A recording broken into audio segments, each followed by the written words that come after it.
Good morning, family, and welcome back to my channel. If it's your first time tuning in, my name is Ulwando Nueba. Today, we're having real TED Talk, table talk, whatever you want to call it.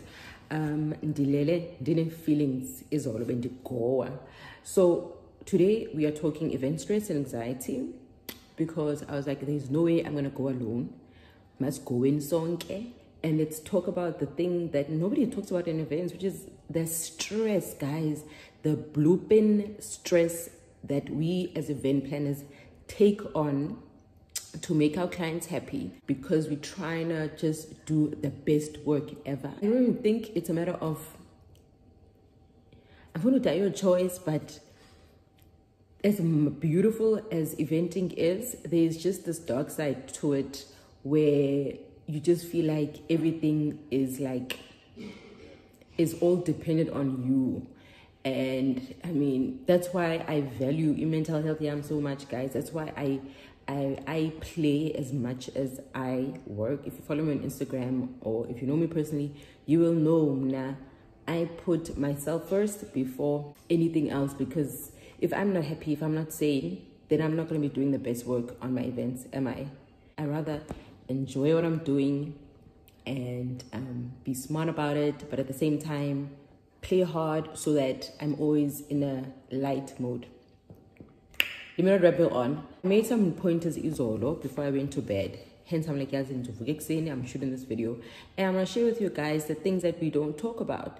So event stress and anxiety are a real thing and are a major impact on how you deal with things, especially in events. So obviously, if you're an events planner, if you're in an event space, you will know when it comes to targets, client requests, trying to beat yourself, trying to do the best and outdoing everybody else, yonke comes with a strain. So like, it's not even a matter of saying awufuni ziyenzeka. It's just that I've learned to find coping mechanisms, whereas I try to keep myself safe. One thing I want to point about event planning is that we are by nature people who like to be in control.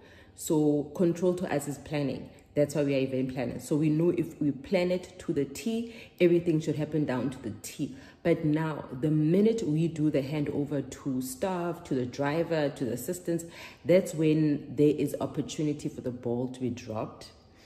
That's when bloop usually hits the fan, and that's when crisis mode kicks in, and now you are in event, on location, everything's going wrong, but you need to internalize what you are feeling and be on boss girl vibes and be like, okay, we are not about the problem right now, let's look for the solution. That alone is internalizing feelings. By the time ufika so so VTK, guys, you were doing the whole entire setup 20 times more than everybody else, because mentally you were just so drained. But unfortunately, it is part of the game. As we can plan to the hills, but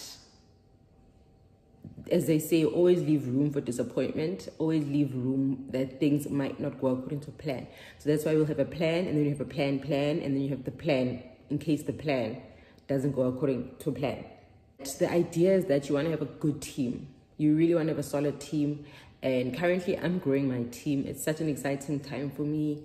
My people are gelling. But now, because we've added on responsibilities to them, we're doing more events, we're doing bigger events, we have new equipment, everything's just new. We've moved away from plastic, we're now using full-on glass things.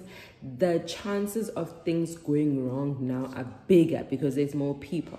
So anytime I suffer any breakage, any loss, it pains me, but at the same time it's an opportunity for me to go back to my team, like, team, and my team is just the best. Like, I share Yongindo with my team.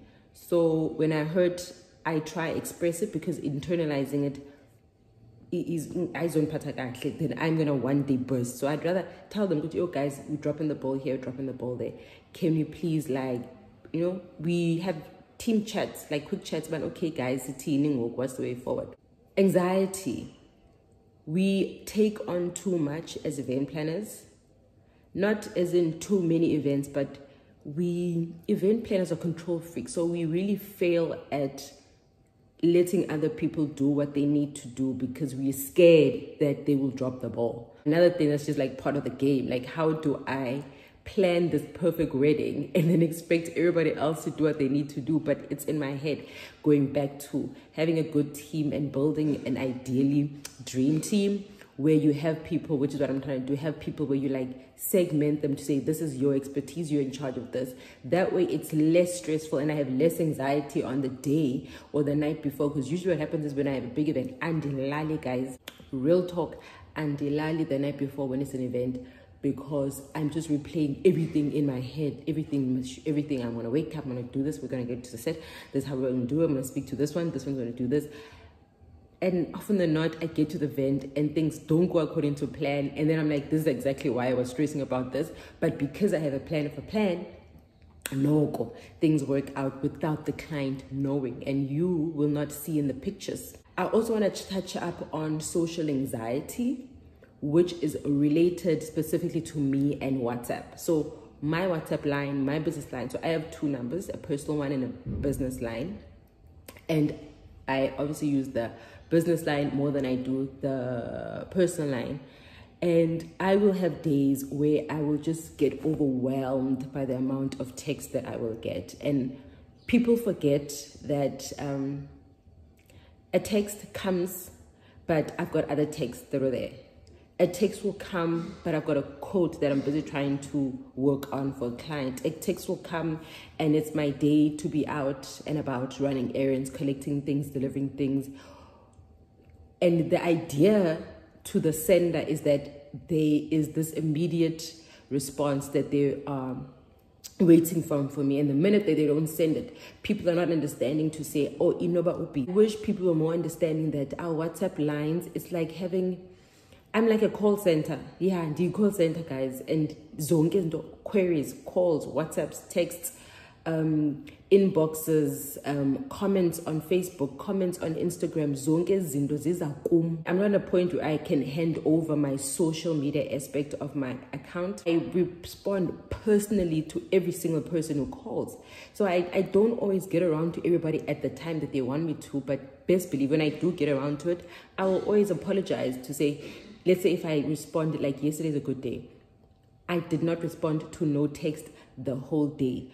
But even in the evening, I didn't respond to nobody because I got home and I was like, no, I will not. Like it's after hours and so. But I woke up 6 o'clock today and I responded to, and I cleared my entire WhatsApp thread. Like that anxiety that you feel. You know when you look at people and they've got an inbox and it's written like 353 unread emails. Now imagine seeing something like that on your WhatsApp status. And remember, it's not like an email. If I reply to you, you instantly reply back. So once the replying back, the coping mechanism is what I've told myself, that I will not be a person who is continuously and immediately available to WhatsApp people back when they do make inquiries. I will apologize if I don't come back at a reasonable time, but I should be on, like, we should be on that understanding of I'm also a person on the other side. There is no team, there is no call center, there is no agent. Someone also noted to me that I should perhaps start saying to people now, if they WhatsApp me, to rather email me the query or whatever it is, because with emails, people automatically know they've got like that unsaid 24-hour return response, reply response on an email. So I'm still thinking about that. Definitely something I'm considering though for next year. But guys, there's more. Now there is relevance. You are so as event planners, you are, it's like artists. You only, let me have coffee because we are only as good as our last work. So we're always trying to stay relevant. So same thing as advertising. We always want to advertise. How we advertise Msebenzi wethu is with posting. That alone also, guys, is another ball of anxiety and stress, because you have this pressure to constantly post, to always have Instagram worthy pictures, getting a photographer, a professional photographer to post. So like I said, guys, you basically are your own publicist, marketing manager, social manager, okay, it's all in you, and that is some pretty stressful things. I know at like right now it sounds like I don't understand the voice the part at deny, but imagine wanting to be relevant almost every single day or almost every single week of doing an event. In the midst of all of this, actually trying to plan your next event. The other thing that personally for me, I refuse for it to give me anxiety, but it's like this thing that's just here, that's always constantly at the back of my mind, is my bank balance. I always want my stress, my happiness, and everything else to match up with a bank balance. Yeah, I don't want to be, or I don't want to go back to that stage of my life when I was making so much money doing events. It was great, but I never had time to spend it. And what would happen is I'd actually spend it on stupid things that like and say that's what I did and that's what I did with the events money.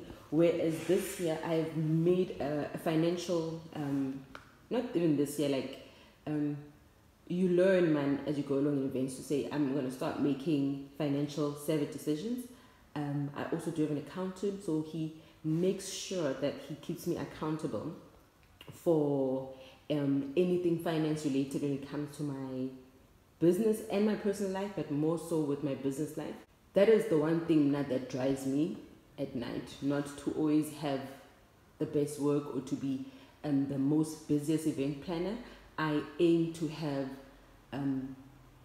this is what like I'm building towards now, having better profit margins on events and then seeing full profits now, because I spent much of my profits in the past buying equipment.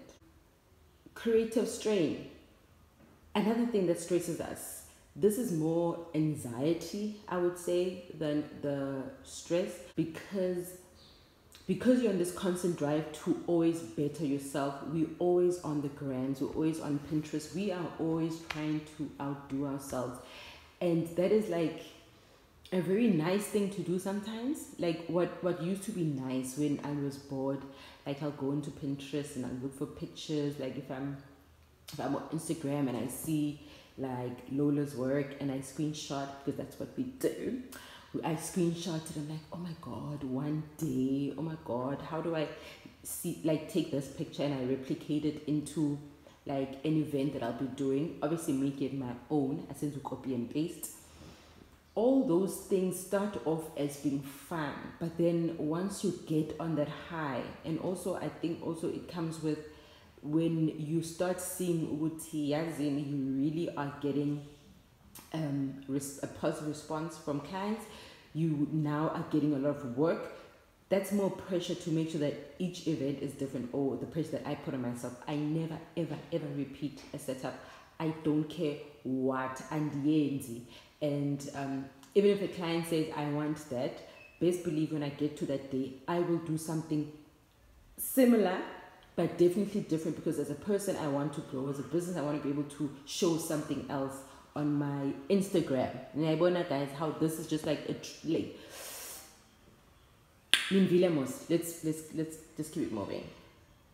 Let's go back to when I was talking about equipment. So this year, guys, another indonje even me anxiety was the amount of money I spent on buying furniture for event. Now, most people when you come into events, you come in with you hiring mostly because you don't have money yet. Then eventually you start getting money. And you want to make more money. Now in events, you only start making serious money if you own your equipment. As long as you start hiring, you always only have like so much. So let's say you have an event, 10,000, and you are hiring everything. Your take home is probably going to be around 3,000 rand at most.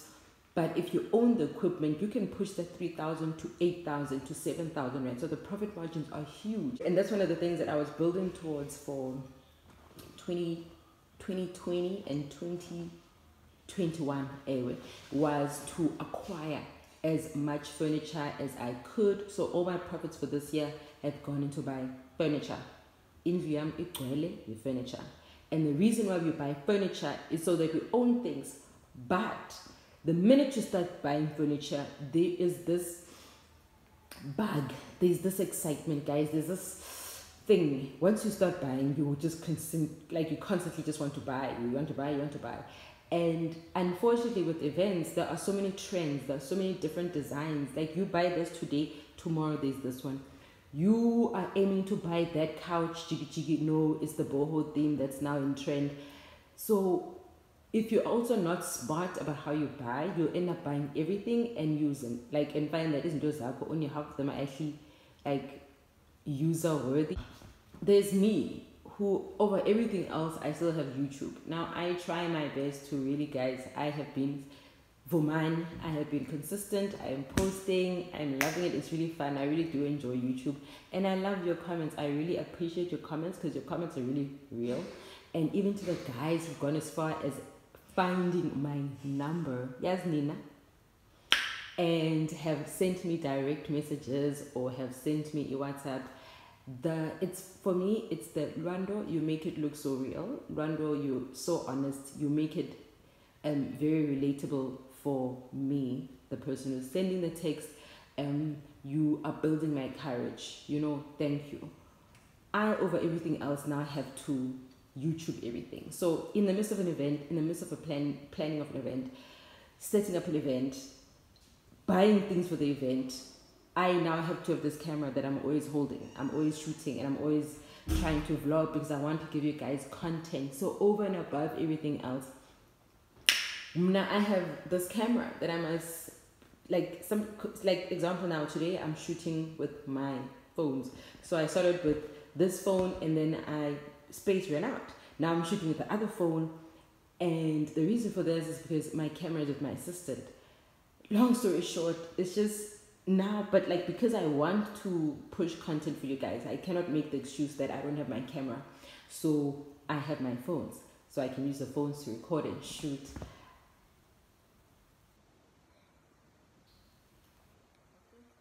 Gotten my point across that events,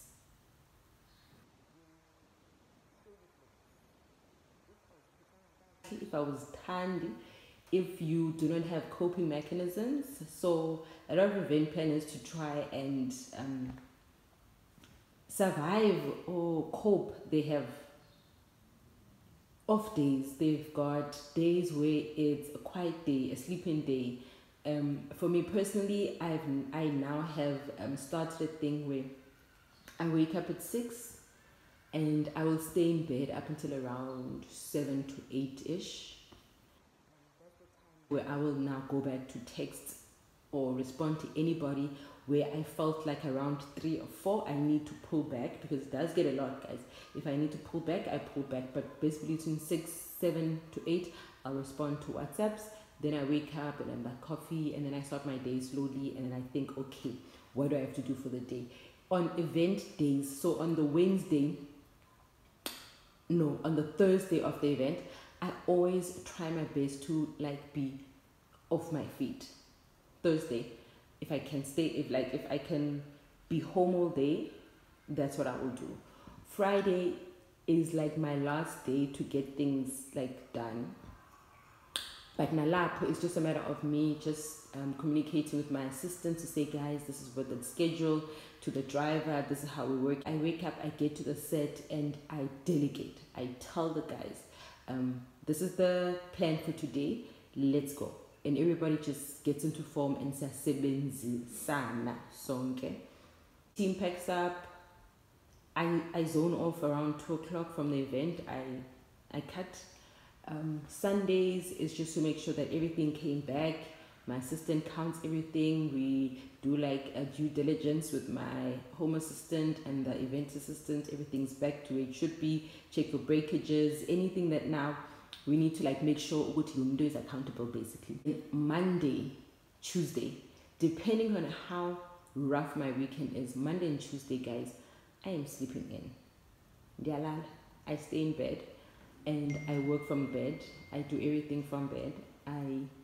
It's just something I've decided I'm gonna give to myself.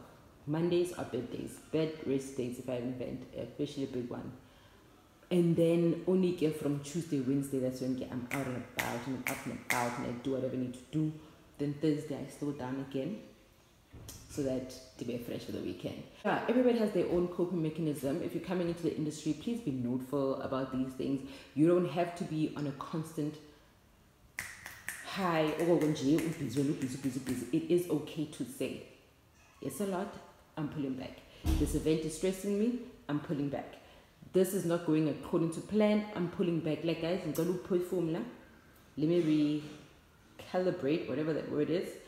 And this will be fundamentally right. Because I will always come back to, if you are not okay, you being the event planner, the head, the planner, like the idea, everything. If it's here, you need to take care of yourself. So if you're in events, please take care of yourself. If you're coming into events, please be to these things. Mechanism for you. It's stressful and as anxiety filled, and probably the worst things my psychiatrist probably pull his hair out if he heard me talking gosh about the events. But it is the truth, it is real talk. But guys, I promise you, if you manage it well, which I think I am, you'll enjoy it as much as I know I am, because I really do enjoy events. I think that's it for today.